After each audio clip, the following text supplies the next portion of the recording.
मेरे channel A to Z education अड्डा को और इस बेल आइकन पर क्लिक करें फॉर लेटेस्ट अपडेट। नमस्कार दोस्तों, स्वागत है आपका अपने YouTube channel A to Z education अड्डा में। तो दोस्तों, जैसा कि हम लोग उत्तर प्रदेश शिक्षक भर्ती से संबंधित प्रैक्टिस सेट सॉल्व करवा रहे थे, जिसमें हम लोग ने अपना प्रैक्टिस सेट 3 सॉल्व कर रहे थे और जिसमें हम लोग ने अब तक जीके के 25 महत्वपूर्ण प्रश्नों पर चर्चा कर ली हैं और उसी सेट के हम लोग आज सामान्य हिंदी के 25 प्रश्नों पर चर्चा करने जा रहे हैं। तो अगर आपने जीके वाली वीडियो, क्वेश्चन वाली वीडियोस नहीं देखी है तो साइड में आई बटन पे क्लिक करके आप वो वीडियोस देख सकते हैं और बाकी वीडियोस का लिंक आपको नीचे डिस्क्रिप्शन में मिल जाएगा। तो चलिए शुरू करते हैं अपनी आज की वीडियो। तो हमारा जो पहला प्रश्न है वो कुछ इस प्रकार है, शुद्ध वर्तनी वाला शब्द है। तो क्या पूछा जा रहा है, शुद्ध वर्तनी वाला शब्द कौन सा है, हमें ये बताना है दोस्तों।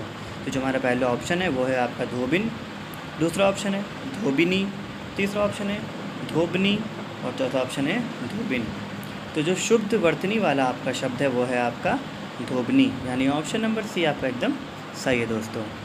नेक्स्ट क्वेश्चन है आपका, कौन सा तत्सम शब्द नहीं है। क्या बताना है कि जो आपका तत्सम शब्द नहीं है, हमें ये बताना है दोस्तों।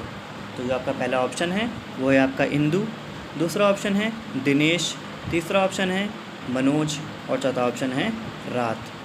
तो जो आपका तत्सम शब्द नहीं है दोस्तों वो है आपका, क्या है, वो है आपका रात, यानी ऑप्शन नंबर डी आपका एकदम सही है दोस्तों, जो कि एक तत्सम शब्द नहीं है। अगला क्वेश्चन है आपका, बहुत अधिक बोलने वाला व्यक्ति। क्या पूछा जा रहा है, तो बहुत बोलने वाला, अधिक बोलने वाला व्यक्ति क्या कहलाता है। तो क्या कहते हैं उसको हम लोग। पहला ऑप्शन है वक्ता, दूसरा ऑप्शन है अधिवक्ता, तीसरा ऑप्शन है प्रवक्ता और चौथा ऑप्शन है वाचाल। तो जो बहुत अधिक बोलने वाला व्यक्ति होता है उसको हम लोग क्या कहते हैं, वाचाल, यानी ऑप्शन नंबर डी आपका एकदम सही है दोस्तों। इसी के साथ आपका अगला क्वेश्चन है, तद्भव शब्द है। तो तद्भव शब्द क्या है। पहला ऑप्शन है आपका मनई, दूसरा ऑप्शन है मानव, तीसरा ऑप्शन है मनुष्य और चौथा ऑप्शन है मानो। तो जो आपका तद्भव शब्द है इसमें से वो है आपका है मनई, यानी ऑप्शन नंबर ए आपका एकदम सही है। मनई एक तद्भव शब्द है दोस्तों। नेक्स्ट क्वेश्चन है आपका, जीव का पर्याय क्या है। तो क्या है पूछा जा रहा है, जीव का पर्याय। तो पहला ऑप्शन है आपका वचन, दूसरा ऑप्शन है रचना, तीसरा ऑप्शन है ध्वनि और चौथा ऑप्शन है जीव। तो जो आपका इसका आंसर हो जाएगा वो आपका हो जाएगा ऑप्शन नंबर बी, यानी रचना एकदम सही है। अगला क्वेश्चन है आपका दोस्तों, नैसर्गिक का पर्यायवाची है। तो क्या पूछा जा रहा है, नैसर्गिक का पर्यायवाची क्या है, हमें ये बताना है। तो जो पहला ऑप्शन है वो है आपका सत्कृत, दूसरा ऑप्शन है चतुर्दिक, तीसरा ऑप्शन है बनावटी और चौथा ऑप्शन है प्राकृतिक। तो जो आपका नैसर्गिक का पर्यायवाची हो जाएगा वो आपका हो जाएगा प्राकृतिक, यानी ऑप्शन नंबर डी आपका एकदम सही है दोस्तों। अगला क्वेश्चन है आपका, किसको पुकारे यहाँ रोकर अरण्य बीच। पद्यांश में किस रस का समावेश किया गया है। तो क्या पूछा जा रहा है, जो आपका ये पद्यांश लिखा हुआ है ये पूछा जा रहा है कि इसमें आपका कौन सा रस समावेश किया गया है। तो जो आपका पहला ऑप्शन है वो आपका है करुण रस, दूसरा ऑप्शन है वीर रस, तीसरा ऑप्शन है रौद्र रस और चौथा ऑप्शन है श्रृंगार रस। तो जो आपका इस पद्यांश में जो रस का इस्तेमाल किया गया है वो है आपका श्रृंगार रस, यानी ऑप्शन नंबर डी एकदम सही है दोस्तों। अगला क्वेश्चन है आपका, कार्य दक्ष जिसका विग्रह है, कार्य में दक्ष में कौन सा समास है। तो क्या पूछा जा रहा है, इसमें कौन सा समास है। तो पहला जो ऑप्शन है वो आपका कर्मधारयी समास, दूसरा ऑप्शन है अव्ययभाव समास, तीसरा ऑप्शन है तत्पुरुष समास और चौथा ऑप्शन है द्विगु समास। तो जो आपका इसमें समास है वो आपका है तत्पुरुष समास, यानी ऑप्शन नंबर सी आपका एकदम सही है दोस्तों। नेक्स्ट क्वेश्चन है आपका, रौद्र रस का स्थायी भाव क्या है। तो क्या पूछा जा रहा है, जो आपका रौद्र रस होता है उसका स्थायी भाव क्या है, ये पूछा जा रहा है। तो जो पहला ऑप्शन है आपका वो है आपका रति, दूसरा ऑप्शन है क्रोध, तीसरा ऑप्शन है हास, चौथा ऑप्शन है उत्साह। तो जो रौद्र रस का आपका स्थायी भाव होता है वो आपका होता है क्रोध यानी गुस्सा। पहला यानी ऑप्शन नंबर बी आपका एकदम सही है दोस्तों। नेक्स्ट क्वेश्चन है आपका, भवन में कौन सी संधि है? क्या पूछा जा रहा है, जो भवन शब्द है आपका उसमें कौन सी संधि होती है? तो पहला जो ऑप्शन है आपका वो है वृद्धि, दूसरा ऑप्शन है आपका दीर्घ, तीसरा ऑप्शन है विसर्ग और चौथा ऑप्शन है अयादि। तो जो आपका भवन में आपका संधि का प्रयोग किया गया है वो है आपकी अयादि संधि यानी ऑप्शन नंबर डी आपका एकदम सही है दोस्तों। इसी के साथ आपका अगला क्वेश्चन है,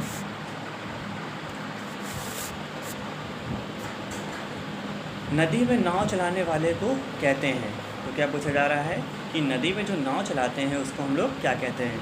तो जो पहला ऑप्शन है आपका वो है आपका ड्राइवर, दूसरा ऑप्शन है चालक, तीसरा ऑप्शन है नाविक और चौथा ऑप्शन है धावक। तो जो नदी में नाव चलाते हैं उसको हम लोग क्या कहते हैं दोस्तों? नाविक कहते हैं यानी ऑप्शन नंबर सी आपका एकदम सही है। अगला क्वेश्चन है आपका, धीरे धीरे के बीच कौन सा विराम चिन्ह लगेगा? तो जो धीरे धीरे आपका शब्द है इसके बीच में आपका कौन सा विराम चिन्ह लगाया जाएगा?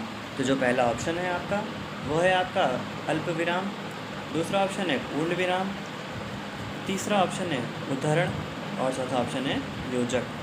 तो जो आपका धीरे धीरे के बीच में जो आपका विराम चिन्ह लगेगा वो आपका लगेगा योजक यानी ऑप्शन नंबर डी आपका एकदम सही है दोस्तों। इसी के साथ हम नेक्स्ट क्वेश्चन की ओर चलते हैं, खड़ी बोली हिंदी किस बोली से संबंधित है?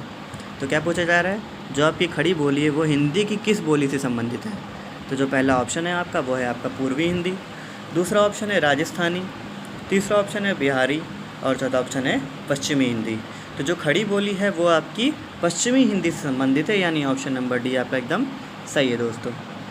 नेक्स्ट क्वेश्चन है आपका, लिखावट शब्द में कौन सा प्रत्यय प्रयुक्त हुआ है? तो क्या पूछा जा रहा है, जो लिखावट शब्द है आपका उसमें कौन सा प्रत्यय प्रयुक्त किया गया है? तो जो पहला ऑप्शन है आपका वो है आपका आवट, दूसरा ऑप्शन है खावट, तीसरा ऑप्शन है वट और चौथा ऑप्शन है अवट। तो जो लिखावट शब्द में आपका प्रत्यय प्रयुक्त किया गया है वो आपका किया गया है आवट यानी ऑप्शन नंबर है आपका एकदम सही है दोस्तों। नेक्स्ट क्वेश्चन की ओर चलते हैं हम लोग अपने, प्रशंसा का विलोम क्या है? क्या पूछा जा रहा है, जो प्रशंसा आपका शब्द है उसका विलोम शब्द क्या है? तो पहला ऑप्शन है आपका बढ़ाई, दूसरा ऑप्शन है भलाई, तीसरा ऑप्शन है अपमान और चौथा ऑप्शन है निंदा। तो जो आपका प्रशंसा का विलोम शब्द हो जाएगा वो आपका हो जाएगा निंदा यानी ऑप्शन नंबर डी। क्या पूछा गया, एकदम प्रशंसा का उल्टा। तो प्रशंसा का उल्टा क्या होगा, निंदा यानी ऑप्शन नंबर डी आपका एकदम सही है दोस्तों। नेक्स्ट क्वेश्चन है आपका, हमने जाना है वाक्य में किस प्रकार की अशुद्धि है? क्या पूछा जा रहा है, हमने जाना है जो वाक्य है इसमें किस प्रकार की अशुद्धि है? तो पहला ऑप्शन है आपका विशेषण संबंधी, दूसरा ऑप्शन है कारक संबंधी, तीसरा ऑप्शन है संज्ञा संबंधी और चौथा ऑप्शन है अव्यय संबंधी। तो जो हमने जाना है इस वाक्य में जो आपकी अशुद्धि है वो आपकी है कारक संबंधी अशुद्धि यानी ऑप्शन नंबर बी आपका एकदम सही है दोस्तों। नेक्स्ट क्वेश्चन है आपका, उंगली उठाना मुहावरे से तात्पर्य है? तो क्या पूछा जा रहा है, जो उंगली उठाना आपका मुहावरा है उसका तात्पर्य क्या है? तो पहला ऑप्शन है आपका इशारा करना, दूसरा ऑप्शन है आपका रास्ता दिखाना, तीसरा ऑप्शन है आपका बेइज्जती करना और चौथा ऑप्शन है दोषारोपण करना। तो जो आपका उंगली उठाने मुहावरे का तात्पर्य है वो आपका है दोषारोपण करना यानी ऑप्शन नंबर डी आपका एकदम सही है दोस्तों। नेक्स्ट क्वेश्चन है आपका, अहंकार का समानार्थी क्या है? तो पहला ऑप्शन है आपका अनादर, दूसरा ऑप्शन है घमंड, तीसरा ऑप्शन है सम्मान और चौथा ऑप्शन है स्वाभिमान। तो जो आपका अहंकार का समानार्थी है वो आपका हो जाएगा घमंड यानी ऑप्शन नंबर बी आपका एकदम सही है दोस्तों। अगला क्वेश्चन है आपका, कौन सा जोड़ा भिन्न है? क्या पूछा जा रहा है, जो आपके नीचे जोड़े दिए हुए हैं उसमें कौन सा आपका भिन्न है? तो पहला ऑप्शन है आपका दिन रात, दूसरा ऑप्शन है छोटा बड़ा, तीसरा ऑप्शन है आगे पीछे और चौथा ऑप्शन है रुक रुक। तो जो आपका जोड़ा भिन्न है वो आपका कौन सा है? ऑप्शन नंबर डी रुक रुक, क्योंकि ये कोई जोड़ा नहीं बन रहा है इसलिए ये भिन्न है। अगला क्वेश्चन है आपका, चाबी किस भाषा का शब्द है? तो क्या पूछा जा रहा है, जो चाबी शब्द है आपका वो किस भाषा का शब्द है? तो आपका जो पहला ऑप्शन है वो आपका है अंग्रेजी, दूसरा ऑप्शन है तुर्की, तीसरा ऑप्शन है पुर्तगाली और चौथा ऑप्शन है फ़ारसी। तो जो शाबी शब्द है वो आपका पुर्तगाली भाषा का एक शब्द है, यानी ऑप्शन नंबर सी आपका एकदम सही है दोस्तों। अगला क्वेश्चन है आपका, महादेव कौन सा शब्द है?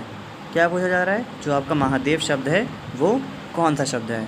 तो पहला ऑप्शन है आपका यौगिक शब्द है, दूसरा ऑप्शन है योगरूढ़ शब्द है, तीसरा ऑप्शन है तद्भव शब्द है और चौथा ऑप्शन है तत्सम शब्द है। तो महादेव आपका जो शब्द है वो आपका है योगरूढ़ शब्द है, यानी ऑप्शन नंबर बी आपका एकदम सही है दोस्तों। इसी के साथ अब अपने नेक्स्ट क्वेश्चन की ओर चलते हैं। इत्यादि में संधि है, क्या पूछा जा रहा है? जो आपका इत्यादि शब्द है उसमें कौन सी संधि है ये पूछा जा रहा है। तो पहला ऑप्शन है आपका यण संधि, दूसरा ऑप्शन है दीर्घ संधि, तीसरा ऑप्शन है आपका विसर्ग संधि और चौथा ऑप्शन है गुण संधि। तो जो इत्यादि शब्द में आपकी संधि है वो आपकी है यण संधि, यानी ऑप्शन नंबर ए आपका एकदम सही है दोस्तों। अगला क्वेश्चन है आपका, निशाचर में कौन सा समास है? तो क्या पूछा जा रहा है? जो निशाचर आपका शब्द है उसमें कौन सा समास है ये पूछा जा रहा है।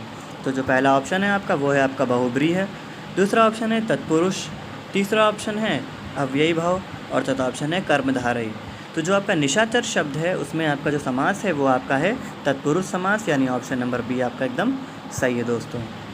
नेक्स्ट क्वेश्चन है आपका, संयुक्त क्रिया में के भेद हैं। क्या पूछा जा रहा है? जो संयुक्त क्रिया है उसके कितने भेद हैं? तो जो पहला ऑप्शन है आपका वो है आपका 7, दूसरा ऑप्शन है 8, तीसरा ऑप्शन है 9 और चौथा ऑप्शन है 11 है। तो संयुक्त क्रिया में जो भेद होते हैं वो आपके होते हैं पूरे 11 भेद, यानी ऑप्शन नंबर डी एकदम सही है दोस्तों आपका। नेक्स्ट क्वेश्चन है आपका, जननी का विलोम है। क्या पूछा जा रहा है? जो जननी शब्द है आपका उसका विलोम शब्द पूछा जा रहा है। तो जो पहला ऑप्शन है आपका वो है जनक, दूसरा ऑप्शन है माता, तीसरा ऑप्शन है पिता और चौथा ऑप्शन है इनमें से कोई नहीं। तो जननी का विलोम शब्द आप मुझे बताइएगा नीचे कमेंट बॉक्स में, इसका आंसर मैं नहीं बताऊंगा आपको। तो उम्मीद करता हूँ इसका आंसर मुझे आप अवश्य नीचे कमेंट बॉक्स में कमेंट करके बनाएंगे। तो इतना ही थे आज की वीडियो में। उम्मीद करता हूँ कि आपको वीडियोस पसंद आई होगी। तो वीडियो पसंद आई हो तो वीडियो को लाइक अवश्य कीजिएगा, नए हो चैनल तो चैनल को सब्सक्राइब जरूर कीजिएगा और नीचे कमेंट बॉक्स में कमेंट करके ज़रूर बताइएगा कि आपको मेरी वीडियो कैसी लगी और उस क्वेश्चन का जवाब भी ज़रूर दीजिएगा।